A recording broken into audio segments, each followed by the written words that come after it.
Hi guys, it's Ella from Bad to Fans, and I'm here with the wonderful Lolitah. Would you like to give an introduction to yourself and what you do? Hi, I'm Lolitah. I'm a singer-songwriter, artist, living in Melbourne, but I'm originally from Byron Bay. And yeah, that's me.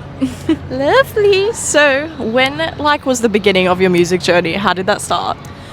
I think it started when I was around 13. I think that's when I wrote my first song. And we used to have this really shit, old keyboard at my house in Byron, and I grew up learning classical piano. And yeah, one day I guess I just sat down, and I struggled a lot with anxiety growing up. My dad suggested to me to write a song about it. So I wrote my first song there, and then kind of just kept writing. And I started playing guitar when I started in year 7, and kind of moved from the piano to the guitar to start composing there. And I've just, continually written songs for the past, 7 years, because I'm 20 now, yeah. Goddamn, same here, girl. I'm 22. Bye, writing songs, guys. Speaking of, your songwriting, what's your songwriting process? Where do you kind of find your themes for your songs and stuff? A lot of the themes come from myself, I would say. Very introspective, constantly reflecting on my thoughts and feelings, which is great, but sometimes can get a bit exhausting. Well, of course. I think my process has changed a lot, and I've definitely started going through uni, and studying music at uni has definitely changed my process as well and introduced me to new ways of writing. But I think the main thing is just I just go through life and I write a lot. I have 4 journals, one in my bag, one by my bedside table, one just lying around the house, and just write heaps of poems and stuff, which is where I get my lyrics from. And then, I'll sit down. Sometimes a song might take me an hour, and sometimes it'll take me a couple weeks, depending on what I'm writing about. Honestly, I love the whole concept of journaling and the whole thing around it. I feel like getting ideas out in journaling is the best thing ever. I remember even me being as a kid and being I'm gonna be a singer, and writing a song in my journal, which I still journal, but obviously not about songs and stuff. I mean, but that's it's great so to cute. journal anyway, and just Exactly, get your journaling thoughts is so and good. feelings out. That is the best thing that has ever happened to me. I love journaling so much, guys. Sorry, we're getting off topic. What do you love the most about the Aussie music scene, and what's something that you think it can improve on? Something it could improve on. Yeah, so something that's nice about it. Yeah. And then something that's an improvement they should make. Well, I mean, I'm kind of new to the whole scene. I've only been living here for just over a year. But the Aussie music scene is so great. It's so welcoming, and it's such a community, and everyone just knows one another. You'll be at a gig and be like, oh wait, I saw you a couple weeks ago, and people, the more people you know, the more people reach out to you for opening slots and stuff. Exactly. And I know now that if I were to put on a headline gig, there'd be so many bands and artists that I could ask to be in the support lineup. So it's kind of just really great, and everyone wants each other to succeed, which is just such a refreshing thing. I can't really think of anything that could improve. I feel like I'm still too new to the scene. That's good though, I guess. That's good. Well, at least there's no negatives. Hopefully none ever. But thank God, literally. What's something you'd like to try eventually, in your music career? Something you've always thought, oh, that's cool. Maybe I'll give it a shot. Such a good question. I'd like to try playing a different instrument. I play the guitar mainly, and I play the piano and I sing, but it would be really cool to just learn a new instrument and then test it out at a show. What's one you'd try? I've always been really fascinated with learning the cello.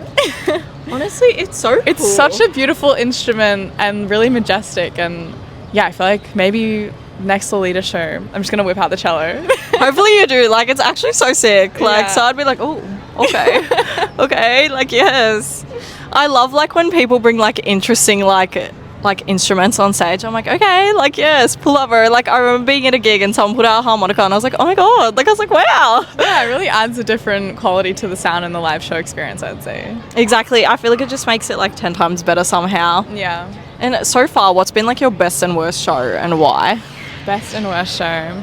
I think the best show I've had is we did a fundraiser show. So last year I was playing with a band, and we did a fundraiser show for a short film, which was just really nice. And a lot of people came to support. All the funds went to supporting this short film. It was a student-led project.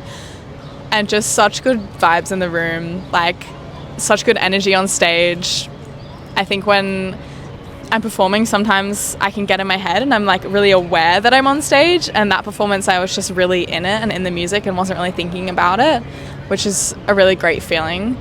So that was probably the best show, even though my guitar strap did fall off mid-performance, but it was fine, it was for the last song. Worst show, probably, I don't know, maybe just like the first couple shows I did solo, where I was just very new to the whole experience and just navigating like being on stage and like singing with a microphone and having people watch me, because growing up I would kind of just be performing like to my parents, Of course. and like at every family event they'd be like, well, like play us a song, and that was kind of what I was used to. But I wouldn't say any show has been absolutely horrendous. That's good. I think it's just all been like a learning process. Like you just steadily get better and you learn everything from like past shows. Well, at least nothing has been bad yet. Hopefully, like, you keep on a good streak, Queen. Like, this goddamn helicopter, like, what the fuck? Oh, okay. So your latest release was Not Convinced. Can we hear, like, the story behind that? Like, what was the process behind creating that song? So I actually wrote that song maybe 3 years ago. Held that shit. Yeah, I held on to it. It was kind of the first, it's a very different genre, I would say, to what I usually am. Like, I'm very indie folk based. But yeah, I wrote it about a really old school friend that, like, the relationship just kind of soured towards the end, and she would lie to me a lot. And so I kind of just wrote it about, like, all the stories that she'd come up with, and I was like, actually, I'm not convinced. Like, come on. And then when I got to uni, like, I met a bunch of really talented musicians. And yeah, ended up playing with a couple of them last year, and we arranged the song, and it just turned into this like punky kind of rock song, which was really cool and really different from the usual types of songs that I was composing. And yeah, I had the opportunity to record it at Newmarket Studios alongside Clay, which was the other song that I released last year.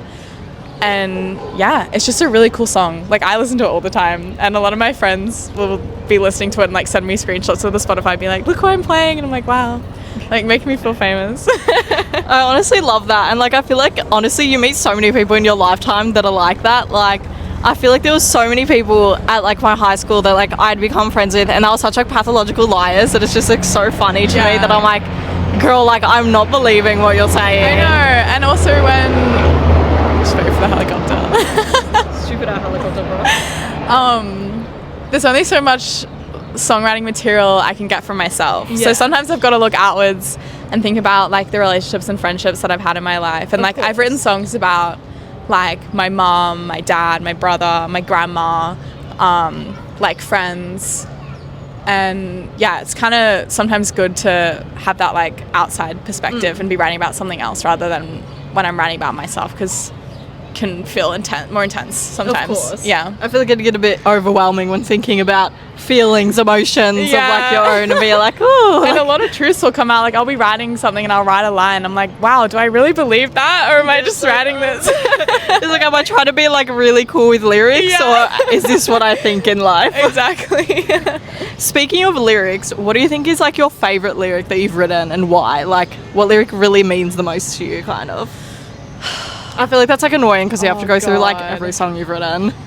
I wrote a song last year. It was the first song that I wrote in Melbourne, actually. And it's called Everybody's Got a Band. And I didn't have a band at this point, which was kind of ironic because I'd play it and be like, oh, this song's called Everybody's Got a Band, but like I'm playing it solo, and everyone would be like, oh, yeah, ironic. But then I eventually did arrange it with a band, which was like really cool as well. But one of the lines in that song in the chorus was, everything comes slowly. And it's like, it's quite a short line, but I just feel like I keep coming back to that, especially lately. I feel like so many things are really fast paced in life, and people want you to like keep doing a lot of things, and like, especially in the music scene, you have this feeling that you need to stay relevant, keep posting content and keep doing things and recording and releasing and playing shows. But I think that the best things come slowly, and you've got to trust the process and trust yourself. So that's kind of, a lyric that I keep coming back to that is kind of like informing my decisions now, which I think is really cool. Just gotta like listen to myself. Yeah, I think that's lovely. Honestly, I feel like the music industry is very like demanding on that behalf Yeah. of like content, which like I so get it. Like, Yeah. and it is so tiring sometimes. Where sometimes Yeah. you just got to sit back and like relax and take like your own breather and like listen to what you need. Truly. Yeah, exactly. So I love that. Honestly, I really do. What's like an artist you would like dream to collab with?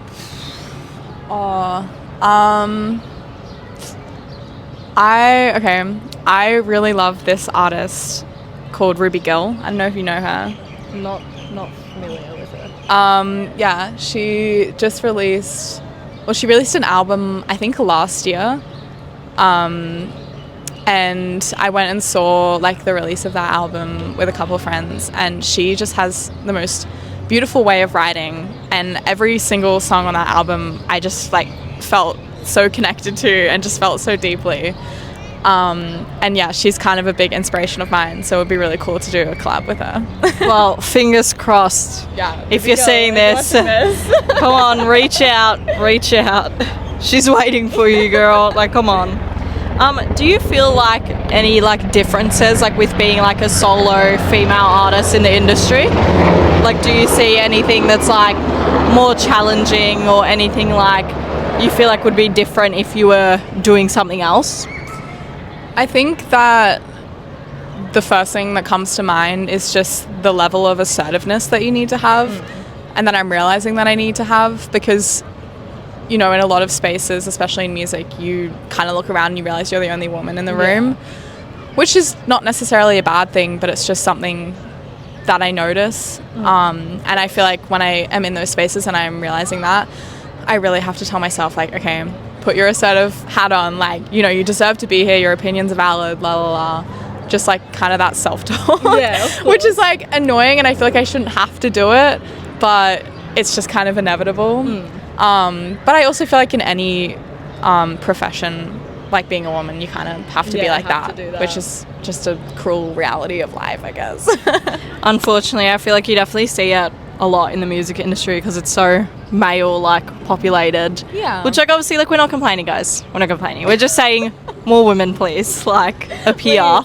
Like please spawn yourself in the known location. Like I would like to see more of you. But in saying that, there are so many amazing like female-led bands and artists that I listen to that are very inspiring. Exactly. I wish like we would see them more on like bigger bills and stuff, because like I'll see like lineups and I'm like, where are the girl artists? Like we need female bands, we need all these like girl artists to get on. Like I love interviewing like female artists because I'm like, yes, like a girly, like yay, like, you know, like I feel like yes, hooray. I don't know, that sounds like weird now. I sound like I'm like fangirling over talking to a female. Sorry guys, like I probably sound like a fangirl over me. I'll fangirl over you, girl. Okay. So you're in a band as well. Yes. How is it being in that band? And I heard you're recording with that band. So yes. What's going on with that? The band is called Salvadera. We have an Instagram, so we're official. You should go follow us. Salvadera official. Yeah, it's been so cool being in that band. Like so my best friend who moved from Byron, which is where I grew up, to Melbourne, her housemate is the drummer, and that's how I kind of like met or like came into being into the band. And then yeah, we've got a guitarist, a drummer, a bassist, and a keys player, and then me, singer. And it's such a cool space, and also a really new way of writing songs. In that like we're collaborating, like they're writing a lot of the like harmonic structure and like the arrangement. I'm writing more lyrics and like vocal melody, but we're kind of all helping each other out, and it's just been a really cool process. And yeah, we've got a bunch of original songs written now, and yeah, we've just recorded 2 of them. So yeah, watch that space. Will we be hearing them anytime soon, hopefully, fingers crossed? Yeah, I hope so. Ooh, guys, you gotta keep up with that. And your next gig is at the Stingo Hotel. How are you feeling towards that? Are you excited? What's the feels? I'm feeling good. It's like a band night, so there's heaps of artists on the lineup. So excited to see some new artists. I don't think I've seen any of the other artists on that, on the lineup. But yeah, I think it's just going to be like a solo show. I've got a good friend of mine playing guitar. She played guitar and backing harmonies at the last couple shows that I did, which has been really special. Really nice to sing with her and play with her. But yeah, I'm excited. I'm always excited to perform and play my music and have people listen. So Honestly, love that for you. I hope it goes very well. Thanks. I love like band showcases and like artist showcases because like you see so many people that you're like, oh, like I haven't seen you before. Like, hey. yeah, exactly. But yeah, it's next Thursday at the Stinger Hotel. I think it starts at 6 p.m. Be there. Yeah. Be there, or you're like a loser and don't have anything to do in your life. Okay, I'm really mean for that. I'm sorry, people. But like, No, but it's true. but like, you know, Why wouldn't you want to come see me? why wouldn't you want to be there? Like, go see this gorgeous girl. Like, hello. Like, excuse me. What's a rumor you'd make about yourself? A rumor I'd make about myself. I have no idea. Like, this could be as crazy as you want it to be. Like, it don't matter. Like, maybe that I like met someone famous and like, or like am friends with someone famous. I don't know. Or that I can play the cello. Maybe I'll start the rumor now. you start the rumor so that now. when I'm on the stage playing the cello, people like just assume that I always could do it. exactly. So then it's just a believed and known fact that you're like a world famous cello player. Yeah, Easy. exactly. Perfect rumor. Perfect. You heard it here first. Abads fans. Yeah. World famous cello player here, guys. Exactly. And what's your favorite Coles aisle, like the grocery store? What's my favorite what? Like Coles aisle, you know, like the grocery store? Coles aisle. See, this is interesting because I was always a Woolies girl. Okay, well, listen. And then, fine. no, but I've become a Coles girl. Okay, since there we moving go. on, See? because that's like my local grocery store. My favorite Coles aisle, probably the aisle with like all the drinks, like the chocolate coconut water. Oh, yeah. I love chocolate coconut water, like As you so should, much. girl. As you should. And I think I had a dream last night because I went to Coles yesterday and I had a dream that I bought some because I remember when I was in Coles I saw it and I didn't buy it. And then I woke up this morning and I looked in the fridge and it wasn't there and I was really sad. I feel like you have to buy now. Like, that's like, I know, You it's need like my guilty to. pleasure. But it's so good. Everyone should get on chocolate coconut water. as you should. I'm I've such an actually advocate tried for it. I've tried like the coconut waters with flavors, and I'm like, I'm like, I could get onto this. I know, and I can't drink milk as well, so it's like a happy medium. Real, like, I can't drink milk, but like I just make myself drink milk. Like, I'm like, Oh. even though this is gonna really upset my stomach, like it's okay. Like, Yeah. it's fine. Like, I might be like crying and in pain the next hour, but It's like like worth it. it's worth it, guys. Sorry, I'm just that much of a dairy fan. Like, I can't get over it. And last question, anything to promote or say to anyone watching? I mean, yeah, I've got the gig next Thursday, and I think, yeah, it would be really cool if you could follow along to my journey. I feel like I've got a lot of big ideas and big dreams coming up, like potentially an EP, potentially recording some more stuff. And yeah, it's good to support local acts, especially solo female ones. So if you could follow me along, that would be great. You heard her. Go follow her on the socials. Go follow the band she's in. Follow everything, actually. Yeah. Just be up to date with everything. Be at the gig on Thursday next week, Yeah. or else you're a loser and a flop. So choose your battles right, I guess. Exactly. Well, thank you so much for Yeah. speaking to me. It's been so lovely to chat with you. Yeah, thanks for interviewing me. It's been Of great. course. Thank you guys for watching. This has been Bands and Fans. Bye.